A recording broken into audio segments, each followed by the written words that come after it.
posibilidad ng tagumpay o kabiguan, ng ligaya o lungkot. Kaya marapat lamang na tanggapin si Jesus bilang tagapagligtas at Panginoon. At matapos yun ay panariwain ang katapatan at paglapit sa Kanya bawat araw o day by day. Ang day by day ay naglalayong umalalay sa pang-araw-araw na pamumuhay. Narito po si Kuya Ed Lapis sa mensaheng pinamagatang Father and Son of Boredom.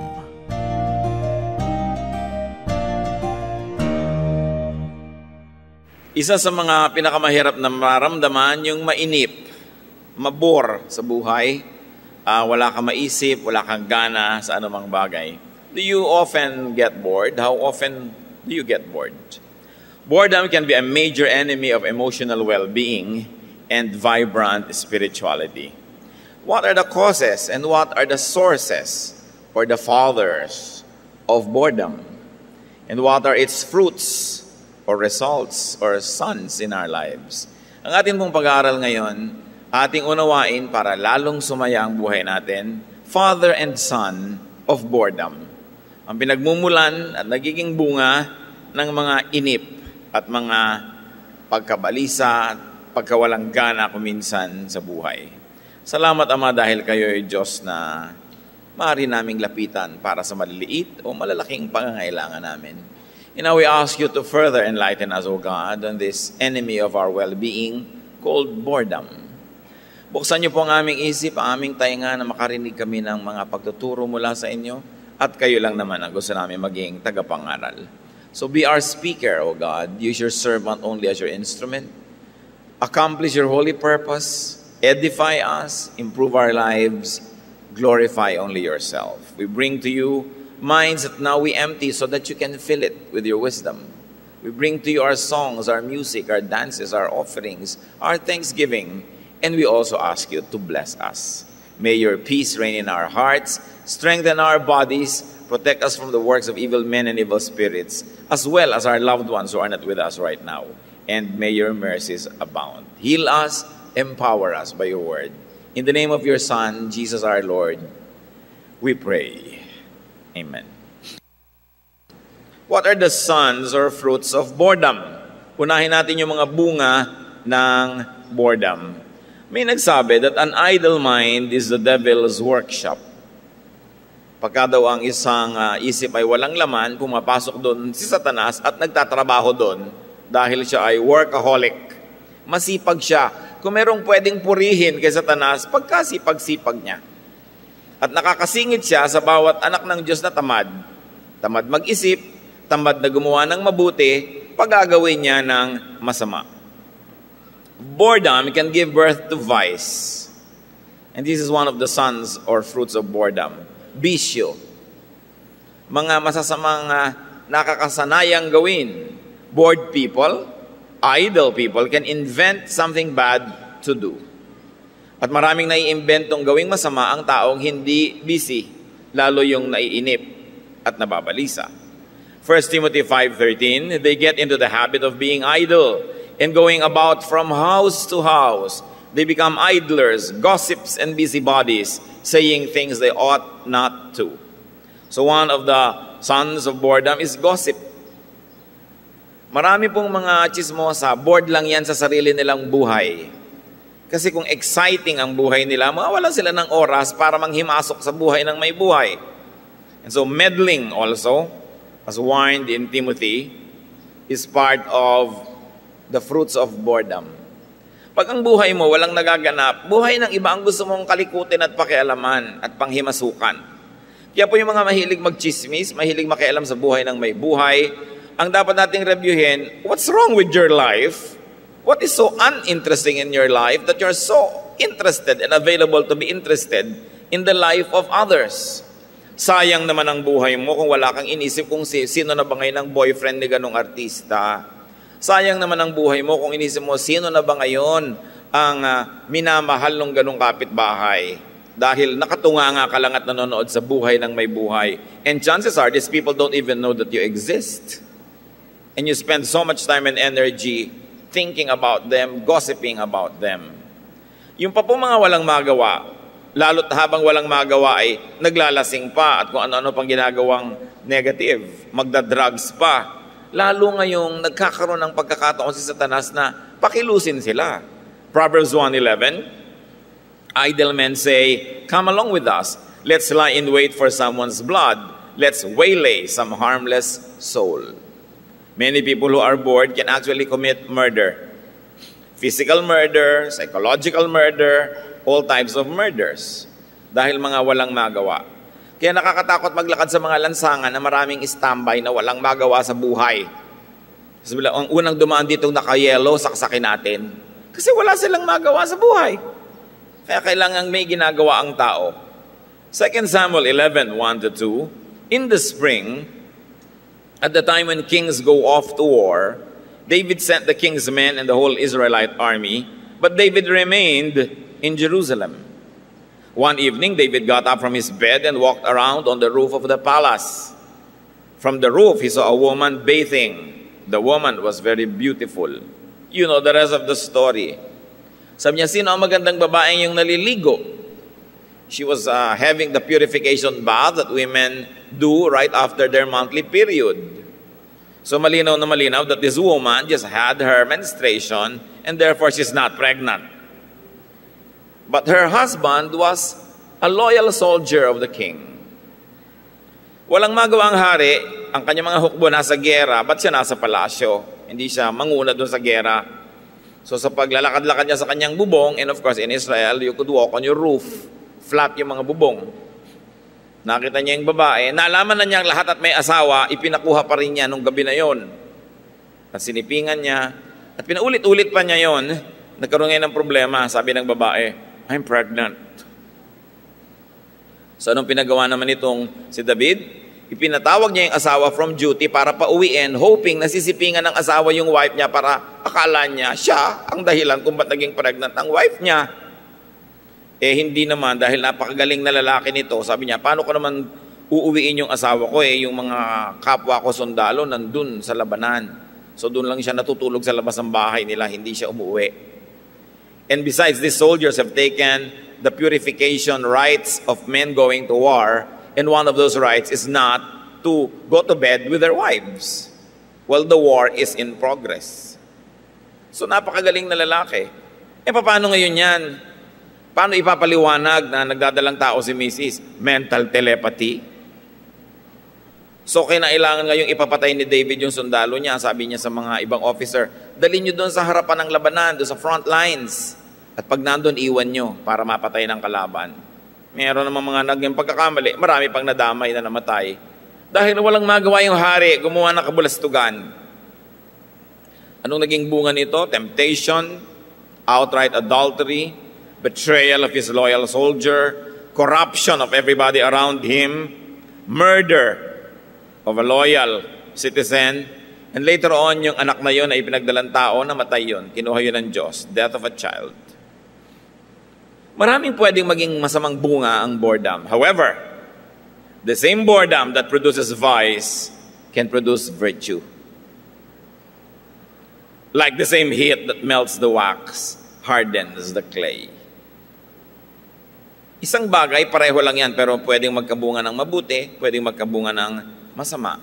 Pwede rin naman ang isilang dahil wala kang magawa, maging dakila ang pag-iisip at dakila kang tao.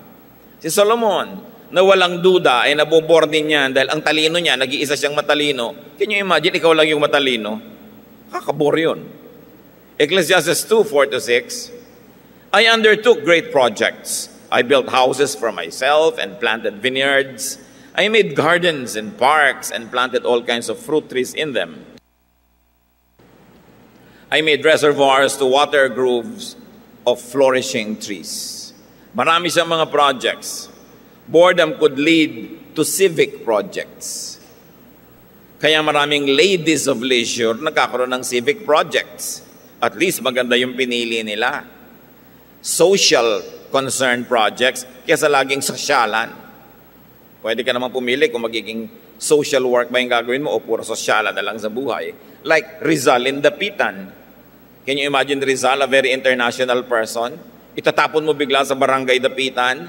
So anong ginawa niya? Gumawa siya ng mga waterworks, mga lighting system para sa kalye, tutorial classes for the boys in dapitan. Ang dami niyang ginawa kaysa siya mainip. Because the same idleness can give birth to virtue. And Solomon, because he was king, did so much more. He involved himself in commerce, diplomacy, science, arts, culture, etc. Because wisdom could isolate a person. Kawawa naman ang matatalino kasi konti lang yan sa mundo.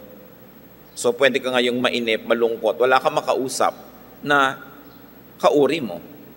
Kaya ang sabi niya sa sobrang nagpapakatalino, wag na lang. Maganda na yung average ka na lang. Lima na lang tinatawag ka ng Diyos na maging bayani, dakila, pinuno. Sabi niya sa Ecclesiastes 12:12, we warned my son, much study wearies the body. Huwag mo nang paratingin sa malalayo pa yung isip mo, yung sobrang layo, tapos nag-iisa ka.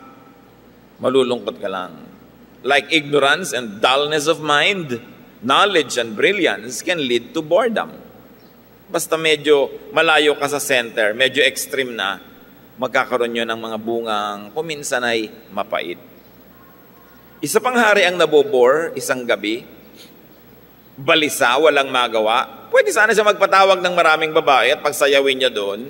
Pwede siyang tumawag ng mga sirkera na kakain ng apoy, lululo ng espada o mamimisikleta sa alambre.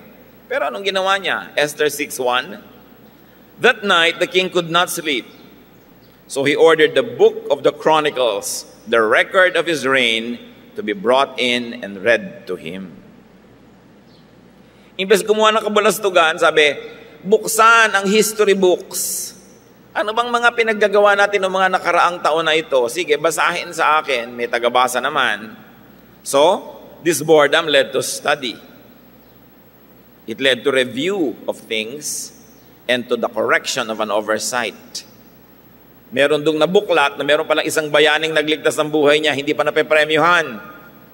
So yun ay itinuwid. Yan ang mga maaring mangging anak ng boredom. Tingnan natin yung tatay, the father, or cause of boredom. Isa sa mga pinaka-malalaking karakter ng tatay ng boredom, idleness. Tulad ng binagit natin. Too much time. Too much space. Proverbs 6:10-11, a little sleep, a little slumber, a little folding of the hands to rest, and poverty will come on you like a bandit. Pag lagi ka na lang nakahiga, nakatunganga, namamahinga, nakahalukip-kip, siguradong magiging mahirap ka, magdarahop ka. And this poverty can also mean poverty of the mind. Hindi lang poverty ng bulsa, of the soul, of the spirit. Pag wala kang ginagawang mabuti, hindi ka lang maghihirap economically, maghihirap ka rin intellectually. Kasi walang nadadagdag sa iyong runong, magiging mangmang ka. So, idleness can be a father of boredom. Too much regularity can also be a father of boredom. Too much routine and evenness and predictability. Yung ang buhay mo parang relo ng City Hall, hindi umaandar. Lagi ka na lang nandun. Yun at yun. Titingin ka 4 o'clock. Kasi walang pondo yung City Hall, pero yung asawa ng mayor, ang daming relo. Di ba? Mga designer relo pa. Pero yung City Hall na tinitingnan ng lahat, anong oras na ba? Hindi umaandar ang relo. No?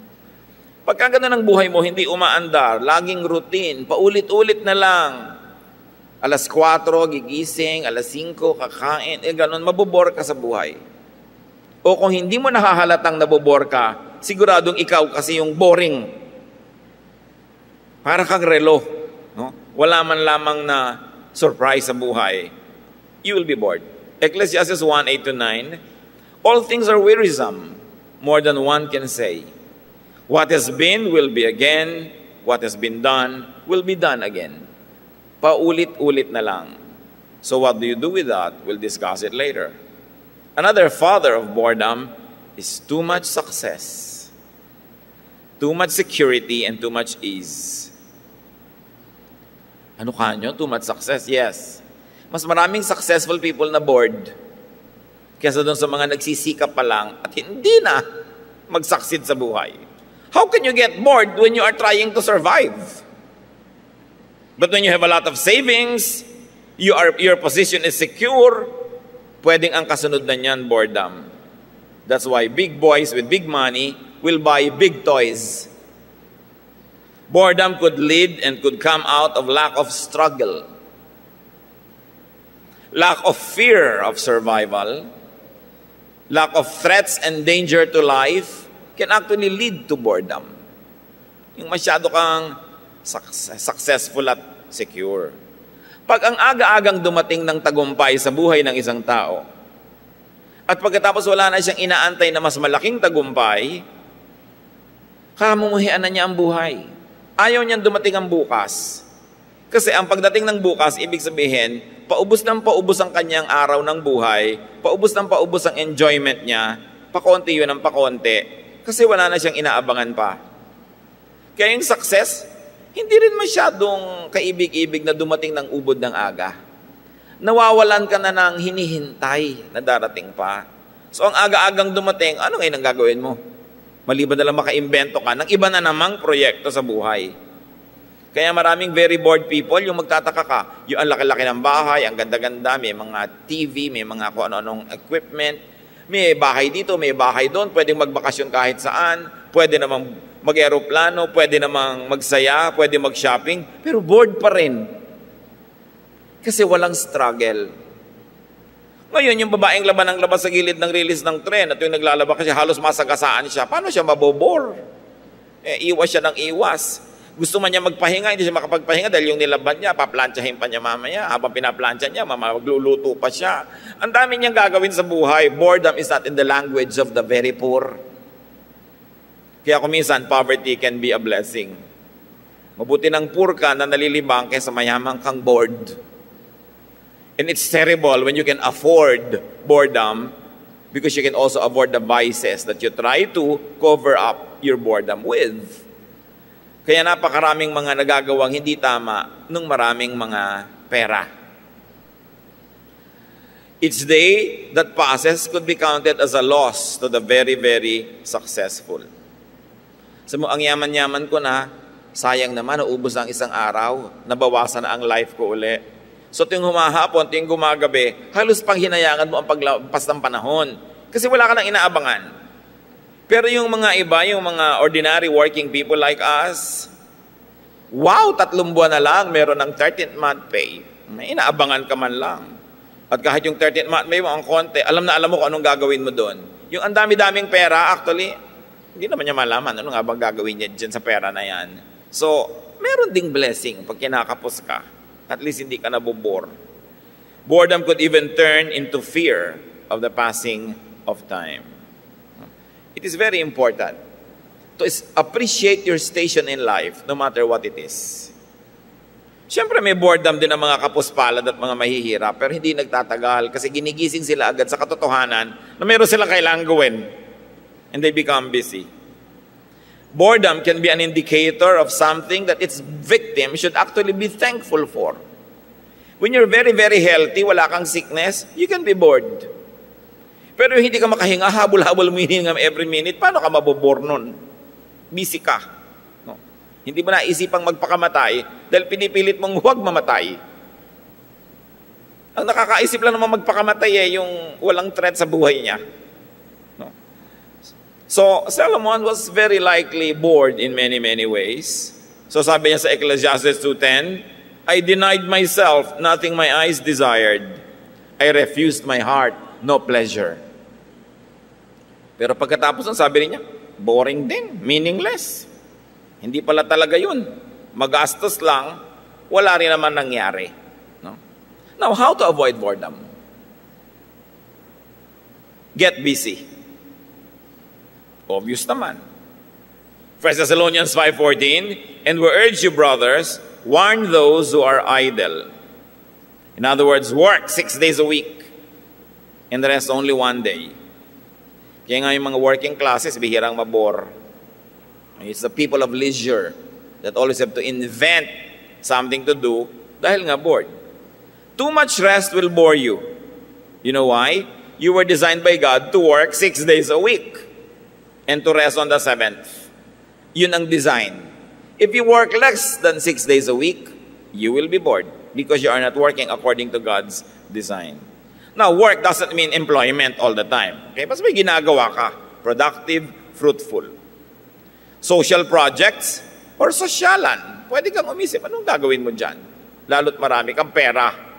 Diba? Anong gagawin mo? Magpapaaral ka ng mga tao, gagawa ka ng mga social project, repair school buildings, o gagawa ka ng mga party na yung fountain, champagne ang lumalabas, yung mga ganyan. Pwede ka naman pumili That's why your freedom can give you vice or virtue. Siyempre, alam naman natin mga anak ng Diyos kung anong dapat nating paggagawin sa buhay. Yung may katuturan sa kapwa, nakakatulong sa kapuspalad, ikinalulugod ng Diyos, and at the same time, ina-enjoy mo rin siyempre. Kung gusto ng Diyos na tulungan mo yung kapuspalad, ikaw, tulungan mo sarili mo. So do something useful or fruitful or beautiful for yourself. Marami pong nabobor yung mga lolo't lola na mga edad na. Bakit? Kasi wala na silang masyadong ginagawang useful or fruitful or beautiful. Unless, of course, sobrang labo ng mata o kaya hindi makakilos o paralyzed, siyempre hindi na nila kasalanan yon. Pero pag pwede pa tayong gumalaw ang kamay, ang paa, makakita ang mata, marami pa tayong pwedeng gawin. Kaysa abangan si kamatayan na dumaan at kariting ka. Kasi nakakabor yung naghihintay ng kamatayan. No? Kailangan meron kang bagong pinagkakaabalahan. Kahit may edad ka na, meron kang bagong interest. Read. Tulad ng ginawa ng hari. O kung hindi ka makapagbasa, have someone read to you. Marami namang mga audiobooks ngayon Pwede ka na makinig na lang yan. Study. Know something unknown before. Learn a new skill. Do something good or beautiful for your family, for your church, o sa inyong mga sakop. Sakop, sino ba yun? Mga empleyado nyo, mga taong under your care, under your authority. You could always do something for them.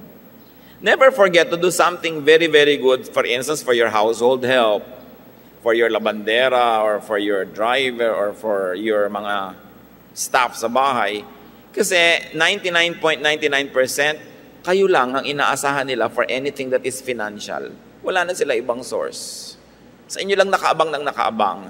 So be kind, be sensitive, be generous. Generous people will hardly get bored. Because when you are generous, many people will line up for your generosity. You'll be busy trying to produce for them. And when you no longer have any need in life, keep producing so you have a lot to give away. Do something good for your community, for your country, for the planet. There is always something you can do. Yung babaeng huwaran sa Proverbs 31, sa verse 27, sabi, she does not eat the bread of idleness. Busy siya, although she no longer had any need because she wanted to produce surplus so she could have a lot to give away. How else do you avoid boredom? Go for variety. Do something new. Do things in a new way. Kung nagdadrive ka, lalo't hindi mo naman problema ang gasolina, paminsan-minsan, iba-ibahin mo yung ruta ng iyong biyahe. Para iba-ibang view naman ang nakikita mo. Para kung may nagbabalak bumaril sa'yo doon sa isang kanto, mabigo siya dahil sa ibang kanto ka naman dumaan ngayon. Hindi ka masyadong predictable. Iba-ibahin nyo ang recipe ng ginagawa nyo. Kung minsan naman ang problema ng tao, ano kaya maiulam? Pero problema nyo ba yun? Ano kaya ang maulam na? Anong gusto nyo ang ulam? Ayawan, ano kaya ang maiulam? Yung problema ng maraming tao. Mas malaking problema yung walang maiulam, no? Yung walang maiulam, hindi pa na problema yun Kahit ano nando, kakainin talaga ng mabagsik niya sikmura. Pero yung maraming maiulam, problema, ano kaya ang maiulam? Iba-ibahin nyo ang recipe. Malaman nyo kumisang, ay, maganda palang pampaasim ito, masarap palang ganun-ganun yun. Different styles. Try anything new that is not bad. Matthew 9:17, pour new wine into new wineskins. Of course, ang konteksto nito, salvation through faith in the Lord Jesus Christ, but you can always universalize the concept and apply it in any detail of your life. Pour new wine into new wineskins. Have new interests. And there's one interesting thing that we can do, have new friends. Don't stop making friends after high school. Keep making new friends. And if you are free romantically, have new flames and passions. renew your interest, revive forgotten dreams and forgotten passions. Yung mga kinailangang ipahinga ang kanilang mga pangarap at mithiin dahil nag-asawa, nagpalaki ng mga anak, etc., etc. At kung naglakihan ang mga anak nyo, free na kayo, go back to the dreams of your youth na maaaring hindi nyo nagawa noon. Explore the unexplored part of you and side of you. And seldom will you find life boring. Maraming puso ng tao libingan, sementeryo. Alam nyo kung ano mga nakalibing? Mga pangarap na nabigo. Pwede nyo yan i-resurrect, lalo kung meron na kayong means dahil hindi na kayo masyadong busy trying to survive. Another way, of course, to avoid boredom is to desire. And I mean verb desire. Kailangan tayong laging may minimithi. You are alive. Have passion. Mga Kristiyano, huwag lagi kayong allergic sa word na desire or passion or enjoyment. At lagi nyo na lang ini-equate yan with sin. Pag sinabi mong have fun, sasabihin agad ng iba, just don't compromise. Pag narinig na yung fun, laging compromise ang iniisip. Sobrang successful ang religious leaders to brainwash us into thinking that anything that is fun or happy is evil. It's not true. Sabi ni Lord sa John 10:10, I came that you might have life and have it abundantly, have it to the full. So be passionate while alive because you have plenty of time to be dead. You have plenty of time for eternal rest. So habang hindi pa tayo pinagpapahinga, sa tabi ni Abraham, get a life. Kasi pag namatay ka na, may iba na yun. Hindi mo na mababalikan yung hindi mo nagawa ngayon. Ba't ka pa pinadaan dito kung hindi mo naman magagawa yung dapat mong gawin? Ecclesiastes 9:5, for the living know that they will die. Their hate and their jealousy have long since vanished in death. So mawawala na lahat yung passion pag namatay ka na. So habang buhay ka, be passionate. Live while you are alive on earth. How else avoid boredom? Keep setting new goals and new challenges. Gusto niyo magkolehiyo, 70 anyos na kayo? Why not? Nabalitaan niyo ba lately yung 92 na gumraduate pa from college sa Amerika? Yung sa Amerika, may mapupuri ka rin dyan kasi ang mga tao hindi mahiyain. 85 pa pasok sa college, hindi mahiyain. Dito naman 27 lang, ayaw na. Baka naman matanda na ako. Gawin mo Ano ngayon kung matanda ka? Di ba? Gusto mong mag-masters at 60? Do it. Namatay ka ng 64, at least namatay kang nagma-masters.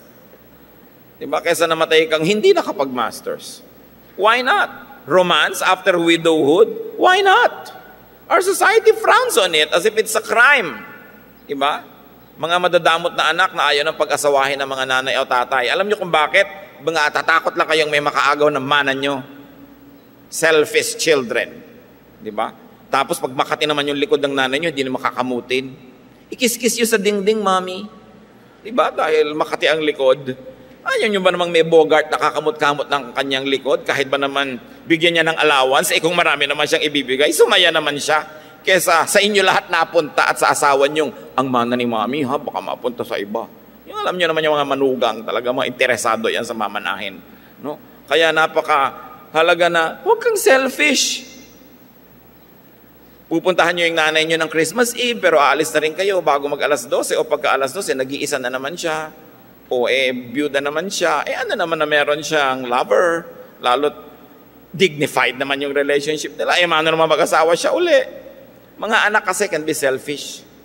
At saka mga kapitbahay, chismosa, 70 na, may boyfriend pang 20. Inggit ka lang, Alam nga namang 70 ka, kuha ka pa ng boyfriend na 75, edi tagalagay ka pa na sa lopa sa likod niya. Mabuti na yung mas bata kaysa sa'yo, mailibing ka man lang niya. Tapos mag-aasawa na lang siya uli. At least everybody's happy. People can be so narrow-minded, we forget that we live on this earth only once. And then we ask people not to live their life to the fullest because we have selfish interest. Waiting for death to take its course could be very boring. Sabi mo, naku, ayoko na, malapit na ako mamatay. Ano naman bigla kang namatay habang nagmamarcha ka patungo sa altar? Diba? At least namatay kang masaya. When you can, brothers and sisters, die active. Die swimming. Die traveling. Die doing social work. Die creating, producing, and working, loving and living. There's plenty of time to lie down in your burol. So while you're alive, live. Yung iba pa, ay, ayoko na magbiyahe, baka ako mamatay. Kahit naman nakahiga ka sa kama mo, mamamatay ka rin eh. Di ba? So mabuti nang nagbabiyahe kang may magandang view. At nagagawa mo yung gusto mo. Don't die ahead of death. It has its own time. Huwag niyong unahan. So as you will not be bored and boring, don't be spoiled by success. Many boring people are the very successful people. You know why? Because they're so set on their success. They don't bother anymore to be exciting, to be pleasing, and pleasant. Sa artist circles, mga kapatid, may mga ilang artist na alam mo, pag yun yung painting, halimbawa, babaeng ang tataba ng binti. Painting yan ni Painter 1. Mga babaeng nakabalot ang ulo sa mga saging.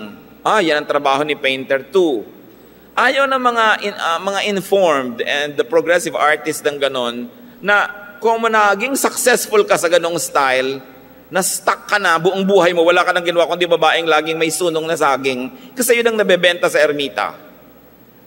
Kaya, yung sikat sa mga tao, uy, painting ni ano yan, yung mga bahay na ganyan ng kulay, among informed artists, ayaw nila nun because they say, you get spoiled by your success. You get stuck. You don't progress anymore. Kaya nakaka-spoil din yung success. Don't rest on past accomplishments. From a know-everything high school senior, be a naive college freshman, and you will have a new world.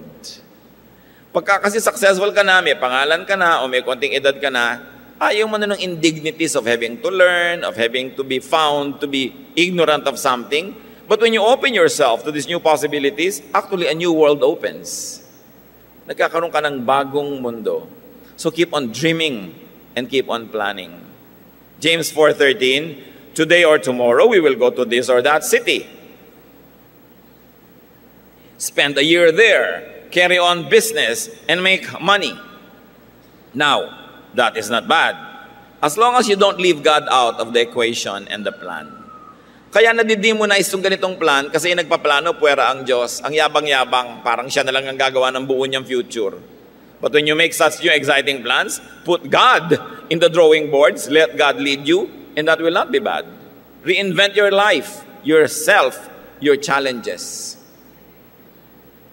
Kung bored kayo, mga kapatid, sa inyong trabaho, halimbawa, employed kayo, bored na kayo, gusto nyo mag-apply sa ibang trabaho, magbibigay kayo ng biodata. Sa biodata nyo, sa inyong curriculum vita, ano nakalagay? Yung mga pinag-aralan nyo, yung mga seminar na inattendan ninyo, yung mga naging trabaho at posisyon nyo in the past. Ang ibibigay sa inyong trabaho uli ng pag-a-applyan nyo, the same job. Kasi ang ibinibigay nyo, binibigyan nyo siya ng informasyon ng inyong nakaraan na gusto nyo ng takasan, malay ba niyang gusto nyo takasan yun, yun ang ibibigay niya. Kung nag-a-apply kayo sa trabaho at gusto nyo maiba ang posisyon, maiba ang trabaho, huwag kayo magbibigay ng biodata or curriculum vita. Ang ibibigay nyo is what many people call qualifications brief. It's a new style of presenting yourself to employers that highlights only your skills, not your past positions or your past education and training na gusto nyo ngang takasan. Puntahan nyo ang internet, ilagay nyo qualifications brief. Makikita nyo how to make it kung gusto nyo ibahin ang buhay nyo. Because the tendency of employers is to always judge you according to your previous experience, not according to your potential new skills. Kaya yan ang dapat ginagawa. Ayaw nyo pala ng buhay nyo, di palitan nyo. Hindi nyo naman kailangang pasanin yung krus na yan kung ayaw nyo siyang pasanin eh. Ayaw nyo maging accountant, 40 years old na kayo, gusto nyo maging ballerina, medyo may konti tayong problema dyan. So mag-isip pa kayo ng second gusto nyo. Diba? Marami pa tayong pwedeng magawa, pero hindi nyo kailangang yakapin ang puno na ayaw nyong yakapin buong buhay. You are the captain of your soul and let God be your general para may mangyari ka sa buhay mo. Si Paul, very accomplished, super accomplished. Pero ano sabi niya sa Philippians 3:13? Brothers, I do not consider myself yet to have taken hold of it, but one thing I do, forgetting what is behind, remember, forgetting my biodata, and straining toward what is ahead. I don't rest on past laurels. Kahit ang dami ko nang nagawa, hindi ko pa rin tinuturing ang sarili kong made. I'm still remaking, reinventing myself. Nililimot ko yung nakaraan, gumagawa ako ng mga bagong goals sa buhay. So a life that will not be boring is a life that looks forward, not backward. Sentimental people suffer more than others. Because sentimental people mourn every passing, miss every absence, and feel every pain. Kailangan din, hindi ka masyadong sentimental. How to avoid boredom? Have fun. You cannot be bored if you're having fun. You don't have fun? Create and invent your fun. Kaya galit na galit ako sa Christian thought na laging ine-equate ang fun sa evil. Maraming relihiyoso allergic to have fun. So ang mga itsura, tingnan ninyo. Kung hindi boring, bored. Hindi masayang kasama, iiwasan mong makadaupang palad. Ecclesiastes 3:22, so I saw that there is nothing better for a man than to enjoy his work. Ecclesiastes 5:19, when God gives any man wealth and possessions and enables him to enjoy them, accept his lot and be happy in his work is what he should do. This is a gift of God. Binibigyan ka pala ng pera, huwag kang mag-guilty.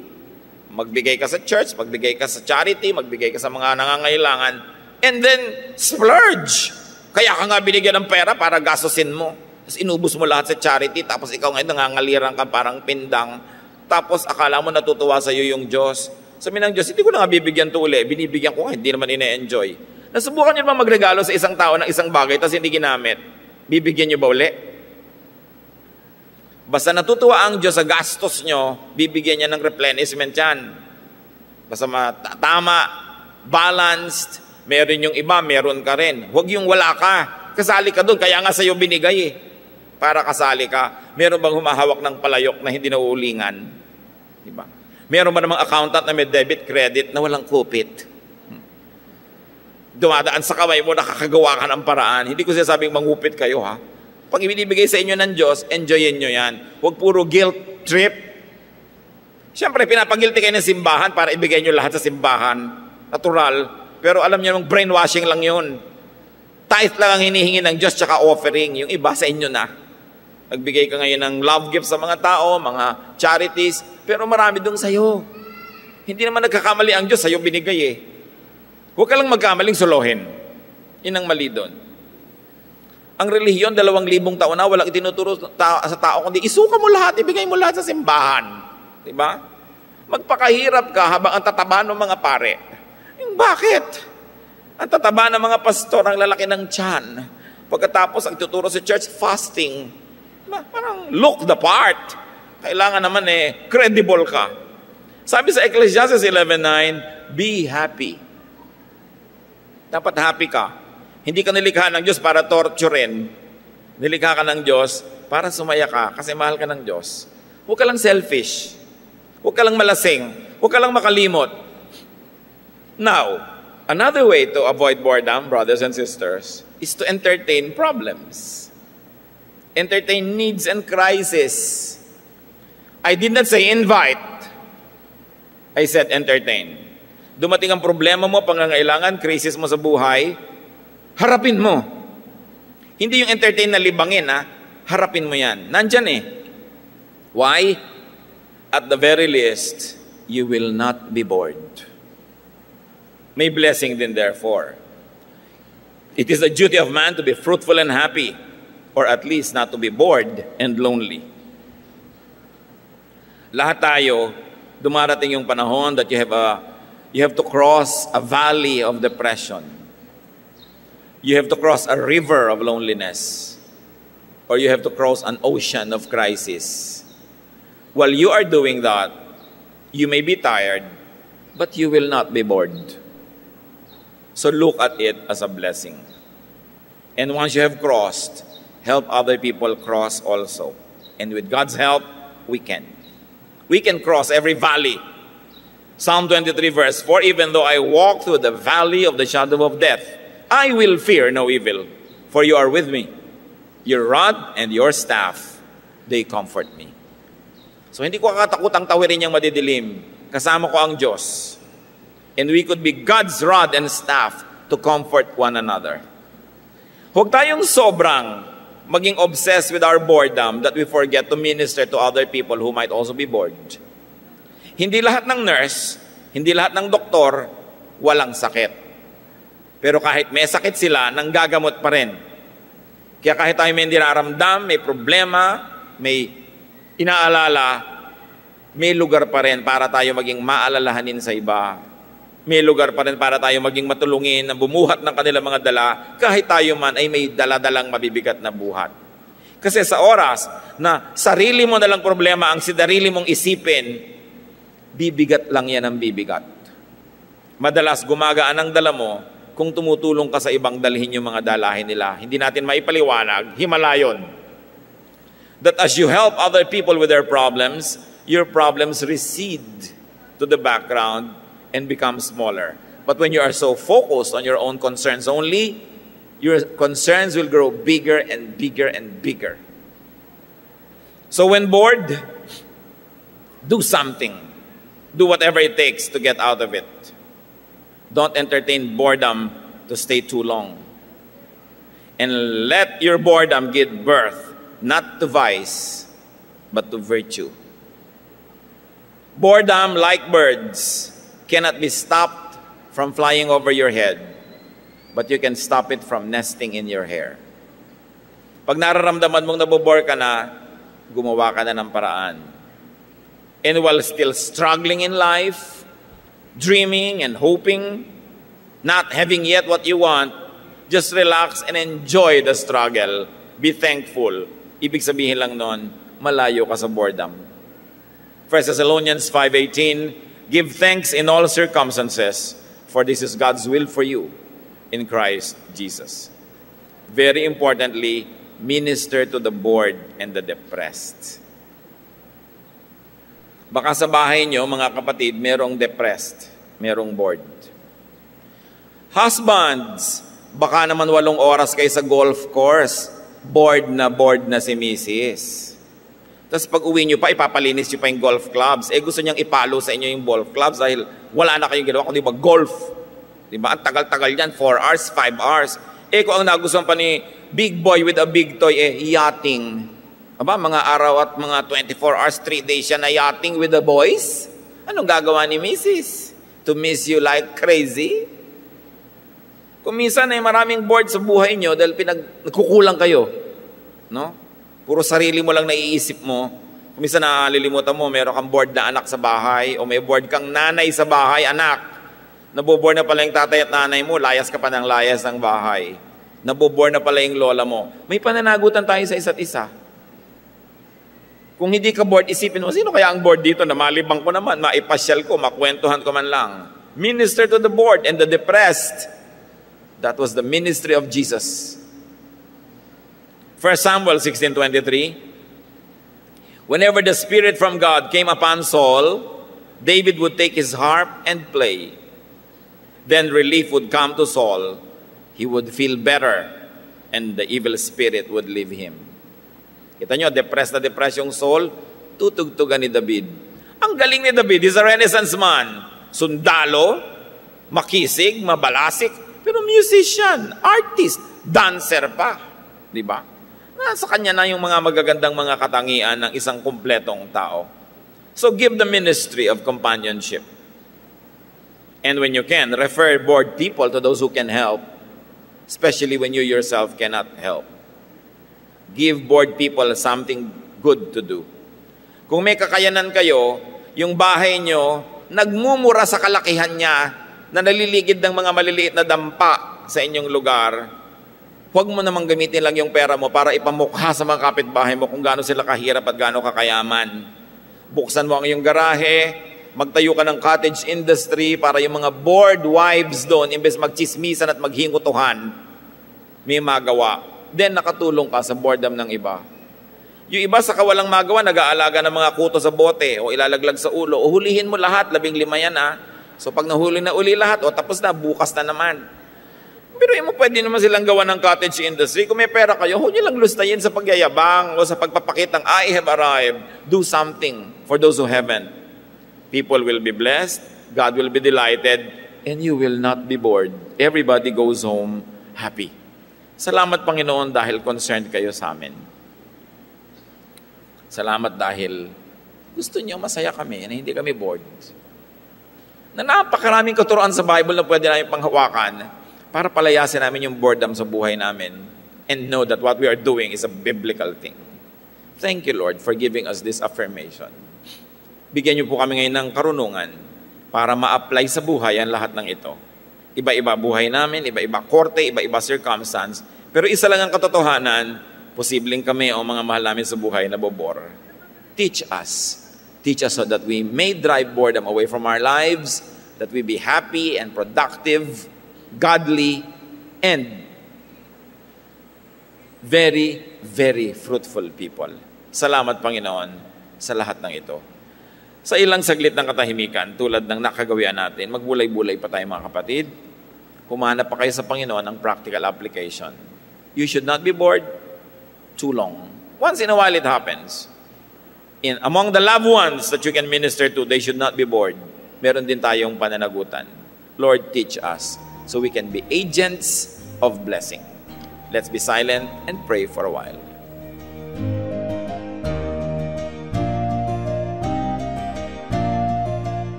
Ang katatapos pong mensahe ni Kuya Ed Lapiz ay pinamagatang Father and Son of Boredom.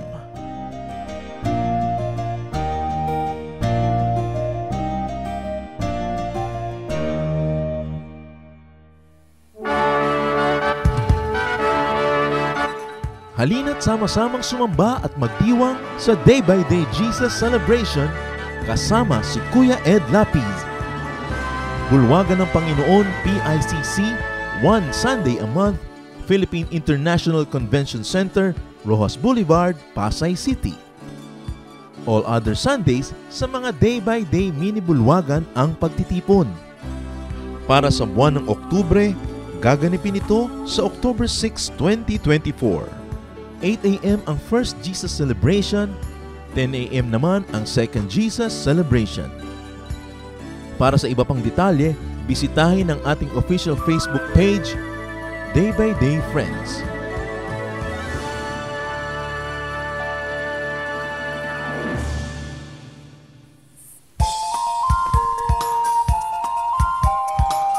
Ako po si Pastor Ronnie Diaz. Inaanyayahan po namin kayo na dumalo at makisaya sa Jesus Celebration sa ating Day by Day Jesus Ministry San Pedro. Tuwing linggo, meron po tayo dalawang service. Isa, 9 a.m. hanggang 10 a.m. Ang ikalawa naman po ay 10:30 a.m. hanggang 11:30 a.m. Para po sa karagdagang detalye ng schedule ng ating service tuwing linggo, maaari niyo po kaming kontakin sa 0968-229-0993 at sa 88-361-466. Halinang ipagdiwang ang Panginoong Hesukristo.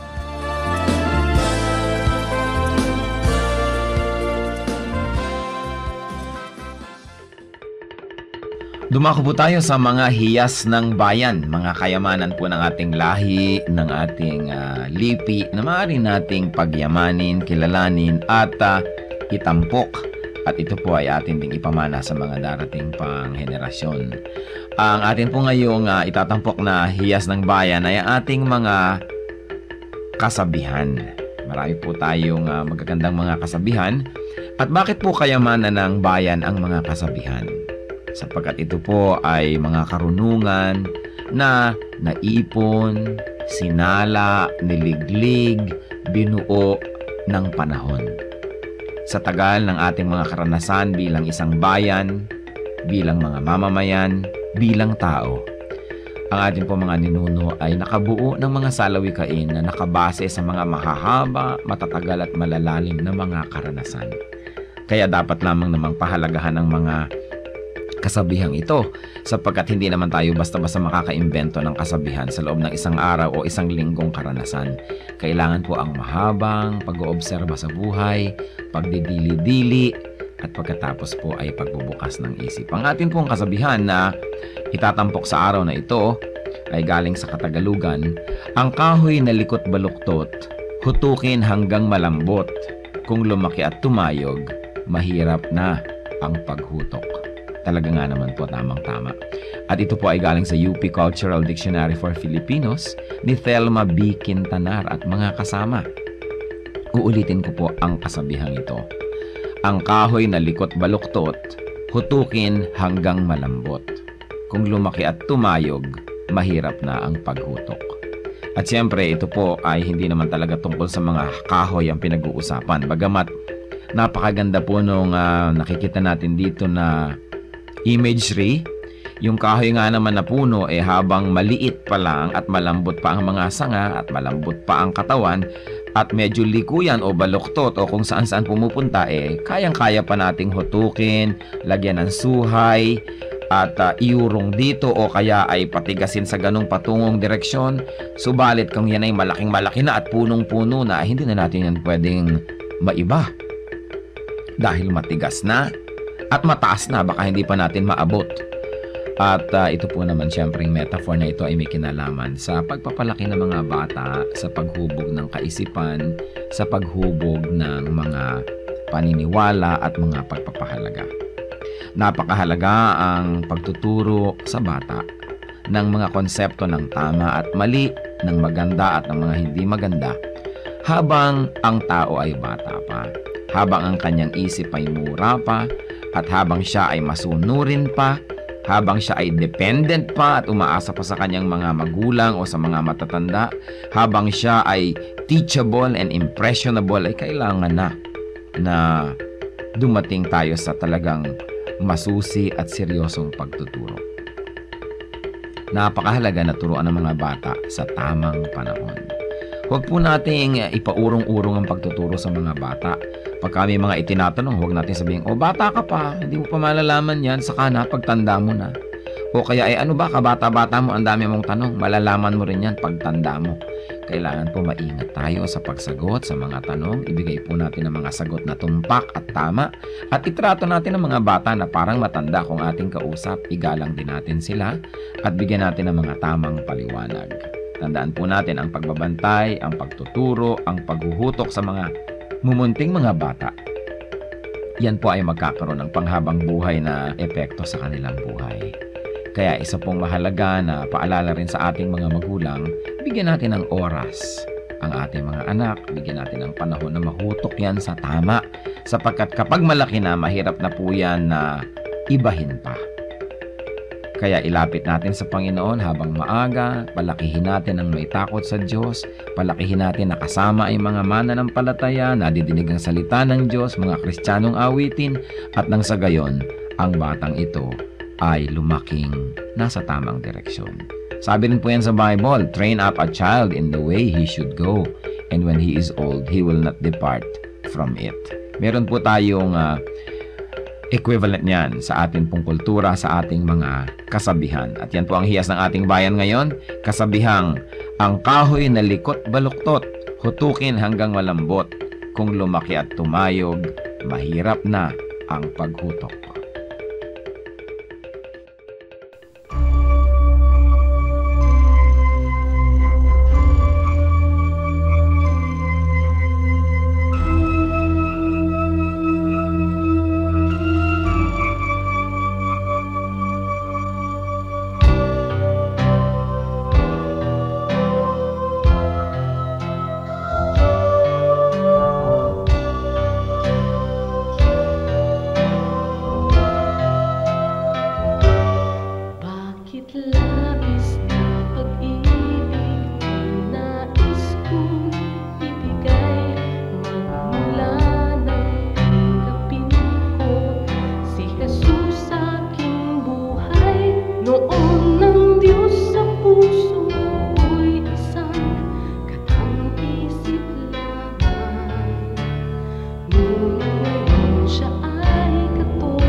pag-ibig, ito ay panghabang buhay. Mayroon akong pag-ibig, ito ay panghabang buhay.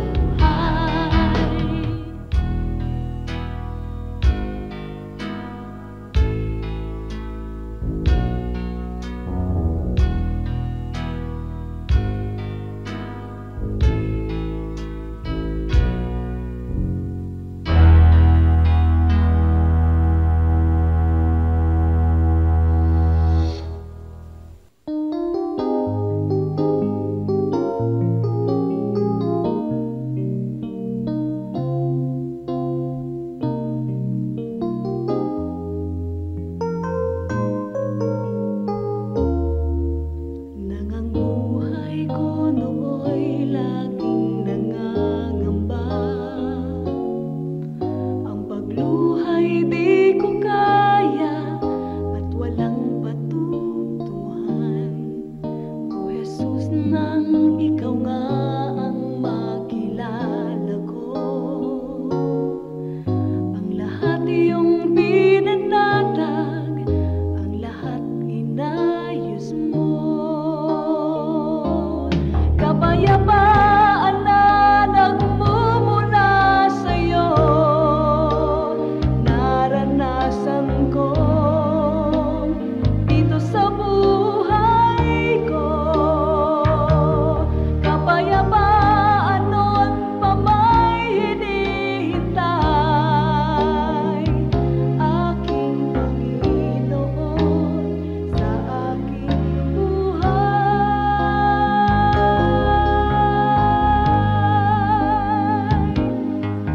Sakit naman ng unos, kung ang takot ay ganap, sa pagtawag kay Jesus, papayapa ang lahat.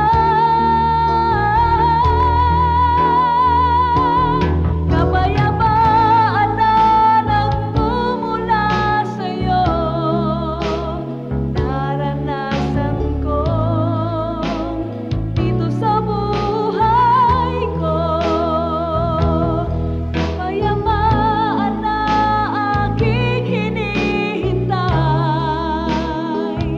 aking Panginoon sa aking buhay,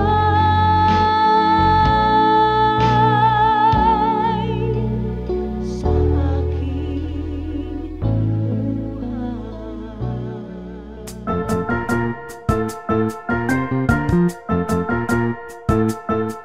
Oras na po para pansamantalang magpaalam ang programang Day by Day.